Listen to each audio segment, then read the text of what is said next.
So here comes George Foreman. And here comes George Foreman. He is 40 years old. He says 39. The ring record book and his birth date indicate that he is 40 years old. Archie Moore, the former light heavyweight champ, his chief advisor with the hat there to the left of George Foreman. The old mongoose. John, I have to throw in something interesting. Do you know that one of Foreman's opponents on January 26, 1970, I believe, was a man named Jack O'Halloran. In the latest Chuck Norris movie, Hero and the Terror is portrayed by Jack O'Halloran.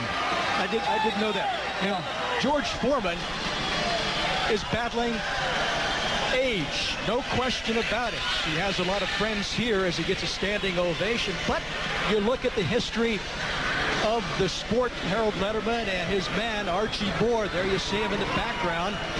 Fought well into his 40s until he was 49, as a matter of fact. Archie's now 75. And Charlie Shipes, another former great fighter, also working the corner for George Foreman. George has a good corner. He has his brother Robert as well. That's the third man in the corner with the former heavyweight champion of the world. More history to pass along. Joe Walcott beat Ezra Charles for the title at 37. Liston didn't even win until he was 30. So George Foreman thinks he can beat Father Time. And certainly at 242, nothing like the 325 pounds that he weighed in at when his comeback began. Now let's go ringside for the fighter introductions. Here is Wally Jackson. Fight night at the Palace brings us to our main event of the evening. 10 rounds of boxing in the heavyweight division. This bout is sanctioned by the Michigan State Athletic Board of Control. Dr. Stuart E. Kirschenbaum, chairperson. Our man in control is Mr. Bobby Watson. Introducing first in the red corner, standing 6 foot 3 inches tall. He weighed in at 213 pounds. As a professional, he has 14 wins, 2 losses. From Chicago, Illinois, let's hear it for Bobby, the Hitman, Hitz. Well, the people in Detroit don't like the fact that Hitz uses the name. And his opponent in the blue corner, standing 6 foot 4 inches tall. He weighed in at 242 pounds. As a professional, he has 56 wins, 54 by knockout, with 2 defeats. He hails from Marshall, Texas, and he is the former heavyweight champion of the world. I give you George Foreman!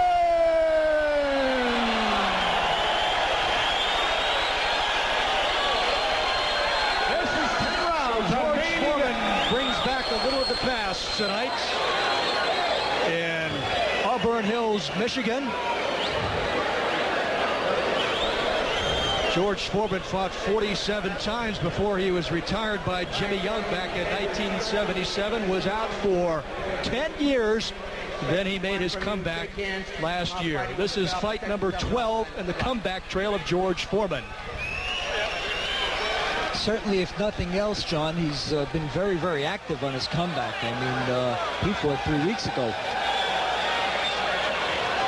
George Foreman coming off a win in Florida over Ladislau Mijangos. That lasted 2 rounds. His longest bout, Cowie, went 7 this year. That was on March 29th when he beat Dwight Cowie in Las Vegas. Here we go, the first of 10 rounds. Heavyweights, George Foreman, 242 against Bob Hitz, 213. Bob comes out doing just what he said he was going to do. He's circling to the left. Now he comes back to the right. Now he goes to the left. He's not moving to Foreman at all. As a matter of fact, Bobby Watson, the referee's got to get out of the way. With that change of direction, he's keeping Bobby hopping. People talk about the speed, Harold, of George Foreman and the lack of reflexes. He has never been a dancer or a mover. He has been a puncher. And he looks very nonchalant. As a matter of fact, this is the way he always begins his fights. Very businesslike, very slow and easy. Right. He's very slow and he's very ponderous. He doesn't do much in the first round. He's not a first-round fighter. On his comeback, he'll throw one punch, and that's about it. Even if he does any damage, it's like he doesn't want to hurt you. He'll hit you one time and step back, and hit you one time and step back, and basically weigh you down. Even though he has those early knockouts, he really hasn't been jumping on opponents. Good hard, stiff left jab, which knocked Hitz back. It's almost comical from the standpoint that it looks like a man against a boy. All of his opponents are smaller than he is. George Foreman will never get back down to the 210, 215, 220 range even. I would say this is about as low as he may get. He does run a lot. He runs about 6 miles every day if possible, has a good diet, fish, vegetables. He's a clean liver, never took much abuse in his long career. That may be one thing going for him, Harold. He has never taken a lot of heavy punches, except for the one that Ali delivered, of course, as everybody remembers, in Kinshasa, Zaire. Well, certainly the Ron Lyle fight was a brutal fight. We all remember that. But I agree with you. He's a man who, didn't take a lot of punches throughout his career. He's landed a few good solid shots here. Hitz his face is starting to turn red. And already the left. Good hard left jab. Yeah. Backing up Bobby Hitz, and when Hitz attacks, he bounces off George Foreman. And a left, and a left again. Boy, that left and right. Did you see that fast combination? Hard left jab by George Foreman. I hate to say this, John, but I don't think this is going too far. George is hitting him hard. Well, they've all been mismatches, no question about it. That's why everybody's so eager to see George get in with a Pinkman Thomas, and Carl Williams, and Orland Norris, and there's some question as to whether that hits his head back. As to whether that fight was actually going to come off. Norris wanted to fight Foreman. Foreman never went to the ring against Orland Norris. Oh, the right hand trumpet hits. What a shot. What a right hand. And absolutely Bobby Hitz is out, and he is in some other places. He gets counted out now by referee Bob Watson. And that is it at the end of the first round. It's all over. Short work of Bob Hitz, and he's upset about it, but how can you go much longer against a guy like George Foreman? And George Foreman, one of the kindest people you will want to meet. He is still active with his church down in Houston, Texas. He offers words of consolation to Bob Hitz, but man, oh man, the left jab and then the combinations that put Foreman to the canvas.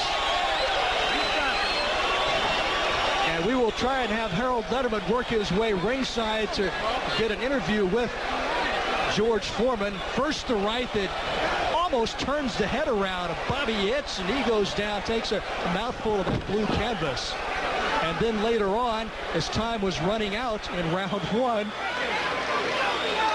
another intense blow to the head of Bob Hitz, who at that point was wondering what this was all about. And then again, and you hear the reaction from the fans who are watching it on the replay screen here at the Palace at Auburn Hills. So they saw it again for a second and third time, as you did too. And Archie Moore, a man who himself defeated the odds and fought well into his 40s, thinks that this comeback story can continue.